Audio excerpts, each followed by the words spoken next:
If you care even a little bit about martial arts, if you're like me and you took Taekwondo classes as a kid to imitate the characters in Tekken, or you just know what a karate chop looks like, you probably know who Bruce Lee is. During the 1970s golden age of martial arts pop culture, in the wake of the meteoric rise of popular stars like Sonny Chiba and T. Lung, Bruce Lee certainly wasn't the only major martial artist on the scene, but he was arguably the most influential, and a pretty massive vestige of that impact can be seen in fighting games and their characters to this day.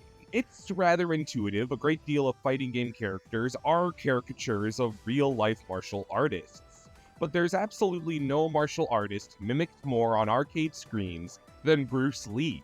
It seemed for a time that it was nearly a prerequisite that a fighting game have a Bruce Lee lookalike, and when you consider how much Bruce contributed to martial arts as a practice, this shouldn't be surprising. Bruce wasn't famous just because he was particularly good at fighting.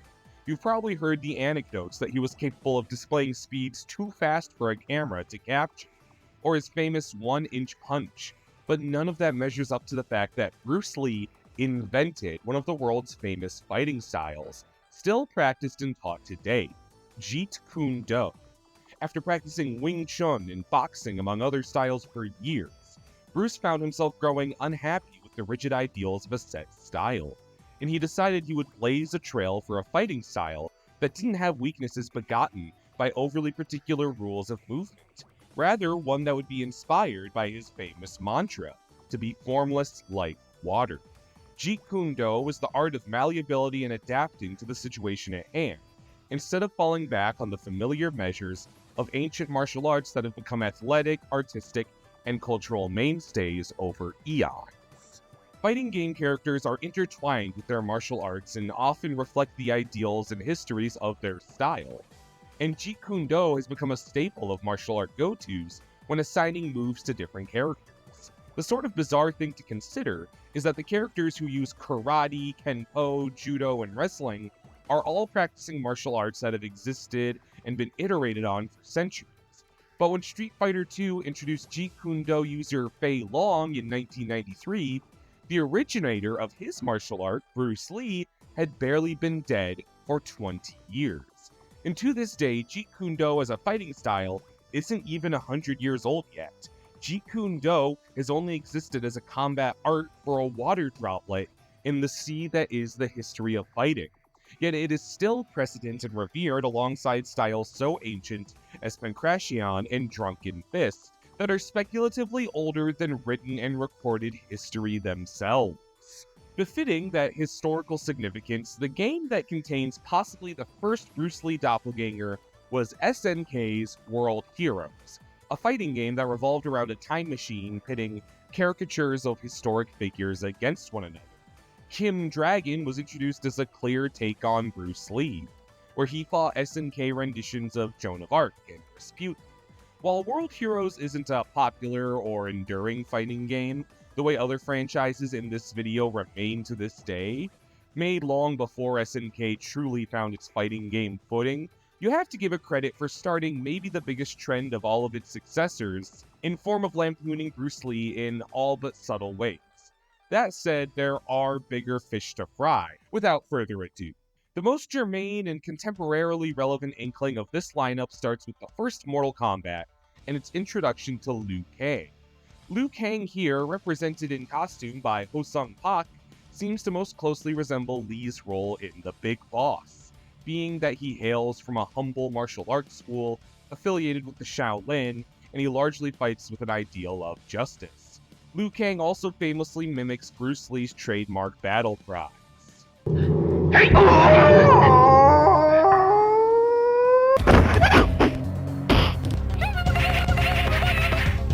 Which you'll be getting used to throughout this video.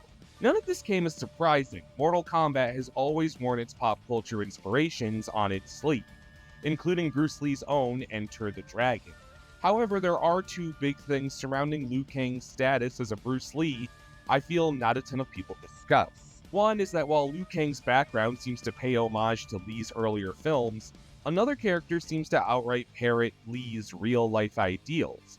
And rather than Liu Kang, that's Johnny Cage, who shares Li's occupation of a Hollywood superstar and gets tied up in Mortal Kombat out of desire to prove his fighting skill, amid rumors of relying on stunt doubles and special effects. This isn't necessarily a reference to Li, but it does mirror many of his real-life hurdles as a professional.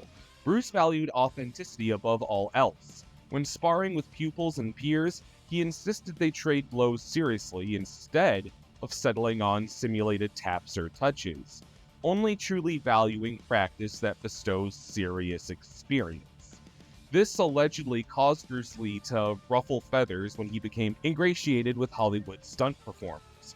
Accounts vary and are open to argument, but it doesn't take a great deal of imagination to fathom that someone who values genuine fighting experience the way Lee did may not play nicely with an industry focused so much on faking stunts safely. Stories out of school float around that, particularly on the set of The Green Hornet, Lee would disregard safety practices and actually hit stuntmen, or be formless like water to the point that he would go off script during fight scenes. Again, this is all largely anecdotal, but Lee's chief traits of discipline, rigorous candor, and spontaneous style of fighting are all factors that at least lend credence to these stories, at least not sounding outrageous. With all of this in mind, Johnny Cage, despite starting as a pastiche of Jean-Claude Van Damme, seems to resemble Bruce Lee in some ways Liu Kang doesn't. Although Johnny would be tailored and developed into a much broader ape on Hollywood characters as the series progressed, which is germane to my second sticking point back to Liu Kang. That being that as the games went on, he seems to resemble Bruce less and less. Inspirations from Bruce still crack through here and there, from Liu Kang's inspired use of nunchucks to his association with a newly introduced fighter in Mortal Kombat 4 called Kai, to whom Liu Kang was a teacher, mirroring the relationship between Bruce Lee and his own private student in real life, Kareem Abdul-Jabbar. That said, the outfits and moves given to Liu Kang with each game resemble Bruce himself less and less, sometimes compounding over installments to the point that he's utterly removed from these roots. I theorize this could be because of how much fame and infamy Mortal Kombat stirred up for its trademark graphic violence, which I imagine may have nudged the series' creatives to distance the series' characters from real people, swapping Liu Kang's Fist of Fury inspired outfit and moves for something more in line with the high fantasy angle the sequel more specifically emphasized in Mortal Kombat 2. This allowed Liu Kang to really stretch outside the parameters of what a Bruce Lee clone could be, sometimes for interesting, risky developments, sometimes for stupid, tone-deaf nonsense, but that's not what this video's about. I've made a video about my baggage with Mortal Kombat 11 and its fire god nonsense a long time ago. I'm sure Mortal Kombat 1 will have me far from silent, but that's for another day. The year after arcades met Liu Kang, Mortal Kombat's biggest competitor, Street Fighter, upgraded Street Fighter 2 into Super Street Fighter 2, introducing a few brand new characters including Fei Long, a much more straightforward pastiche of Bruce to the point that he practically feels like an endeavor at dropping the man himself into the world of Street Fighter. As famous as Fei Long is for his authenticity to Bruce's moves, I'm afraid he isn't often a terribly significant character to Street Fighter's story, and he's changed very little over his appearances. He's always been a loving journeyman tribute to Lee, and little more, and he becomes a point of contention later in this narrative. Let's just stick a pin in him for now. I guess this video would also be relatively incomplete if I didn't mention Jan Lady from Dead or Alive, but it's just the darndest thing that every time I try to play Dead or Alive and revisit that character, no matter how hard I try, my cursor on the character select is drawn to Hitomi, and before long I feel lightheaded, and then I have a hard time remembering what happens next. So let's talk about law. Martial law, introduced in the first Tekken game, also seems really curt to the Bruce Lee clone at first. He's got the looks, the yells, you win. The moves, it's all there. But what's really interesting is his background, in that he practically seems to be a subversion of what we know about Bruce Lee. While Liu Kang is a noble hero like the characters Lee has played, and Fei Long is a successful movie star like the real Bruce, martial law is sort of a comedic relief character, usually roped into Tekken stories out of need for money or a harebrained scheme on part of his best friend, Paul Phoenix. Law is an aspiring Chinatown chef, usually trying to raise funds for his restaurants, frequently to disastrous results. I think the shtick is at least kinda the notion of a guy who looks and fights like the most successful fighter ever is kind of a loser in Tekken. Though I mean all of that endearingly.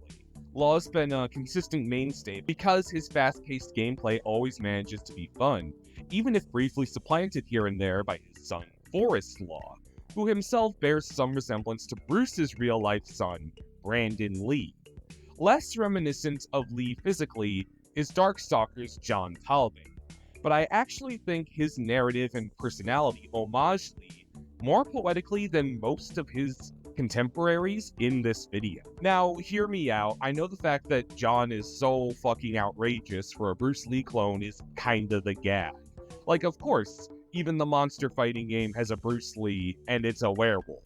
But let's discuss the specifics. Being a werewolf, Talbane's struggle is all about balancing his inner aspects of the man and the beast, to rely on his beastly instincts for power when he needs it, while making sure the bloodthirst it begets doesn't take over. Talbane has to constantly mitigate his humanity with his status as a Darkstalker, which isn't easy when fearful people would panic and peg you as the latter. Talbane is at times tempted to utterly shed his human side, but he frequently has to fight his own dark temptations to keep from becoming a full monster, and challenge at the hands of such extremes harkens back to what I've discussed about Lee so far, his perfectionism and fixation with authenticity in combat. Lee's creation of Jeet Kune Do also made him something of an iconoclast within circles of martial arts traditionalists. Die-hard practitioners of older fighting styles hate to see the holes in their ways pointed out, but Lee's endeavors to buff out blind spots in styles like Gung Fu and Wing Chun haven't always sat well with grassroots martial arts teachers, but Lee has always done what he feels is right to defend himself and claim victory, just as Talbane does, albeit with more extreme means in the form of lycanthropy.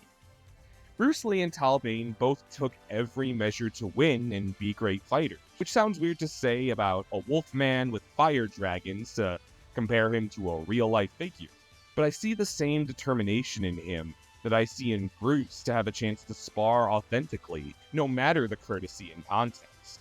Bruce pushed himself to be a physical apex by every meaning of the word, to the point that some speculate if it led to his premature passing at the age of 32.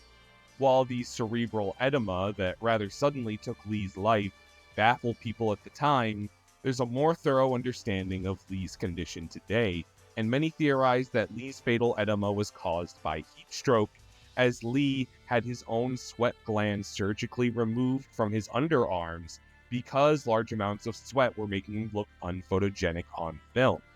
Lee was so bent on perfection that he wanted to remove himself from a human function as natural as sweating, and some can't help but wonder if this tragically cost him his life. And if that doesn't forge connection with a fighting game wolf towing the line of his own humanity for his own paragon of combat, I don't know what does.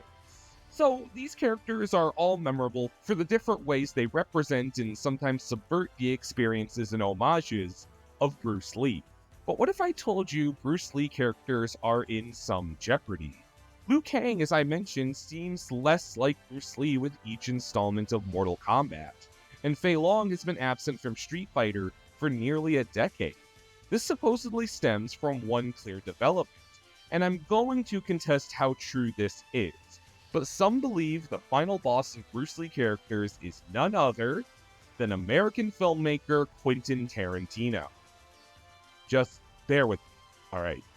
In 2019, Quentin Tarantino made Once Upon a Time in Hollywood, his love letter to the film industry of the 60s that inspired his own art so much. Two characters of his creation, stuntman Cliff Booth and struggling actor Rick Dalton, navigate the ever-changing landscape of this era of Hollywood, having contemporary actors play Tarantino's fictionalized versions of the era's tastemakers, like Sharon Tate, Steve McQueen, Roman Polanski, and Bruce Lee. Cliff Booth, played by Brad Pitt, encounters Lee on the set of The Green Hornet, where the latter is braggadocious and long-winded, to Booth's irritation to the point that the two physically fight.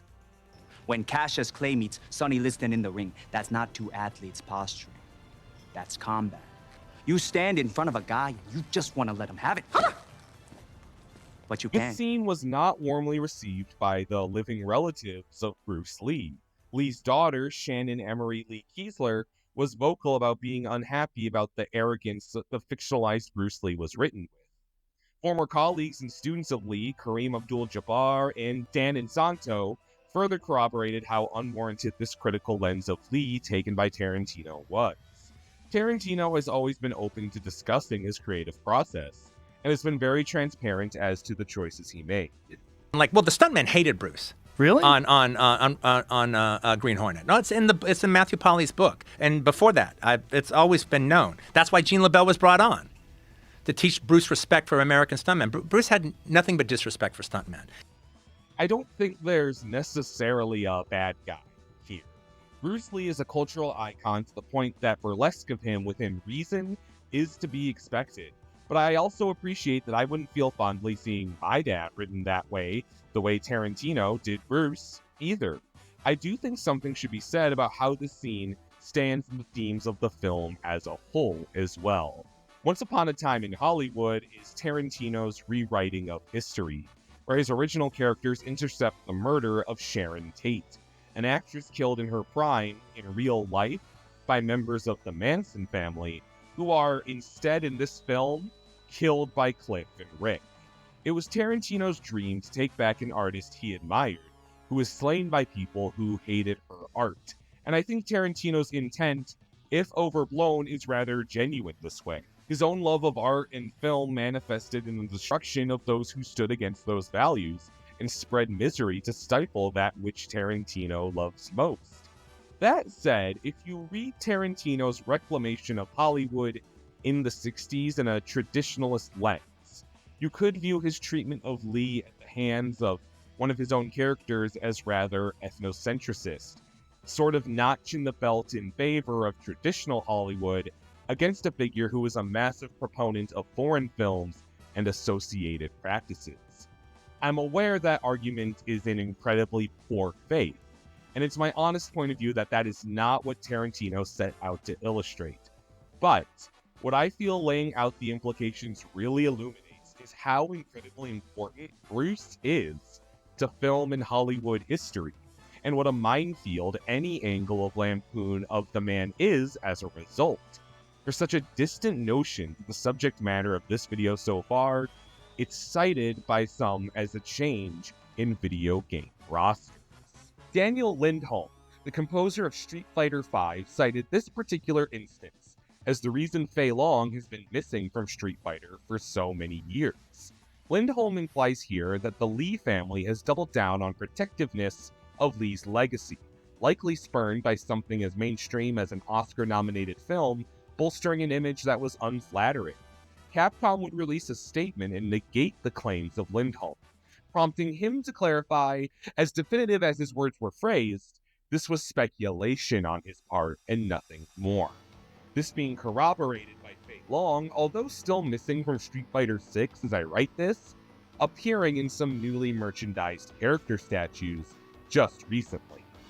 So it appears things are still simpatico with Bruce Lee characters in fighting games after all. But I do wonder if this whole shakeup impacted one more recent development. Remember Law, the Bruce Lee who's ultimately kind of a goofball? Well, he was recently revealed for Tekken 8, and holy hell. Tekken 8! New challenger! Come and get some, I dare you. Marshall! Not only does he look more like Bruce than ever, this is the most outwardly badass Law has ever been. It could be the design pathos of Tekken 8 as a whole, or perhaps there was a slight scare to take Bruce Lee's influence a bit more seriously than before. Regardless, it's opened new avenues for Law to return and show new aspects of his personality. And as I've shown, it can be messy and weird to lampoon real people in games like these. But look at the greatness it's also led to. I think if work can be constructive and a bit responsive like this, the future of Bruce Lee likes is pretty bright. Now, let's just see Darkstalkers come back in the first place, so we can get a newly fresh and updated John Talbot. Any day now, I'm waiting, Capcom. I mean, here it is, the natural instinct, and here is control. You are to combine the two in harmony. Not, if you have one to the extreme, you will be very unscientific. If you have another to the extreme, you become all of a sudden a mechanical man, no longer a human being. So it is a successful combination of both.